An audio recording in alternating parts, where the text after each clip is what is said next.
Title: Flower Demon by Tao Lang. A plain-spoken tale from the chats of the strange. Chang Dayong was a man from Luoyang who had a special fondness for peonies. He heard that the most beautiful peonies could be found in Kaozu and decided to visit there. Upon arriving at a garden in Kaozu, he waited for the peonies to bloom. During this time, he composed 100 poems titled Thoughts on Peonies. Soon, the flowers began to blossom, but his money was running low, forcing him to pawn his spring clothes to continue his stay. One early morning, he encountered a young woman and an old lady. Mistaking them for wealthy individuals, he was frightened and ran away. In the evening, he encountered them again, secretly observing the young woman's beauty, thinking to himself, "She must be a fairy. Mortals can't be this beautiful." He decided to find them again, but the old lady caught him and nearly sent him to the authorities. Regretting his impulsive behavior and fearing the woman's family's retribution, he fell sick that night. Fortunately, no one came to accuse him, and he felt slightly relieved. However, he yearned for the young woman even more, praying silently every day. Finally, one day in the garden, he encountered her again, bringing him great joy, as he was convinced she was a celestial being.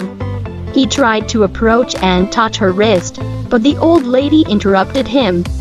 Determined to meet her secretly at night, he found himself always encountering other people, preventing him from getting close. His frustration grew, and he began to doubt whether fate would allow them to meet. On the following night, with the ladder ready, he decided to try once more. Entering her room, he finally found himself alone with her. He confessed his feelings, but she blushed and remained silent.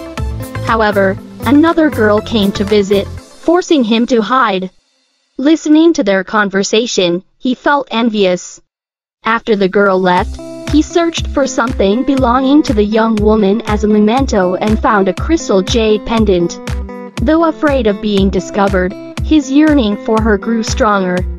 However, fearful of being caught, he dared not search for her again. Instead, he cherished the jade pendant, hoping she would come to find him. The next night, Ji Jin appeared on time. Mischievously, she said, "I thought you were a gentleman, but it turns out you are just a thief." Chang Dayong sighed. "Indeed, there is some truth to that. I merely stole once to bring happiness to everyone." With that, he embraced Ji Jin and untied her dress. Her fair and delicate skin was fully exposed, and a fragrant scent filled the air. They embraced each other, hearts full of joy. Chang Dayong praised Ji Jin's beauty, likening her to a celestial maiden. Ji Jin replied gently, "I'm just a wandering soul captivated by love. This matter must remain a secret, or else trouble will find us."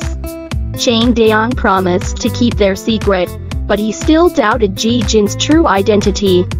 Smiling, she said, "Since you believe I'm a celestial maiden, there's no need to know my name." Chang Dayong also inquired about the identity of the woman named Sang Lola. Ji Jin explained, "She is my benefactor. She took care of me when I was young." When Ji Jin bid farewell, she asked Chang Dayong for the jade pendant, saying she left it there by mistake. Curious about the person named Yuban, Chang Dayong asked who she was. Ji Jin playfully replied, "She's my cousin." Finally, Chang Dayong handed over the jade pendant to Ji Jin, and she departed. Ji Jin frequently returned afterward, each meeting leaving Chang Dayong enchanted. He decided not to return home and planned to sell his horse, but Ji Jin learned of this and offered to help, which he politely declined. Ji Jin suggested calling her cousin to become Chang Dayong's new bride, and he enthusiastically asked how to make it happen. Ji Jin joked that all it took was sending an old lady there. However, fearing exposure, Chang Dayong rejected the plan. Ji Jin and Chang Dayong decided to run away together. She asked him to return home first, and they would meet in Luoyang. When Chang Dayong returned to Luoyang, he dared not confront Ji Jin directly. Instead, he deliberately mentioned a poem titled To Lady Cao Guo, to which Jijin reacted strangely and quickly left with Yuban. Chang Dayong regretted deeply as their child was gone, replaced by the peony flowers, one purple, one white. The splendid flowers made Luyang's peonies renowned worldwide. Yi Shishi said those who hold unwavering feelings can communicate with ghosts and gods, and Jijin could not possibly be heartless.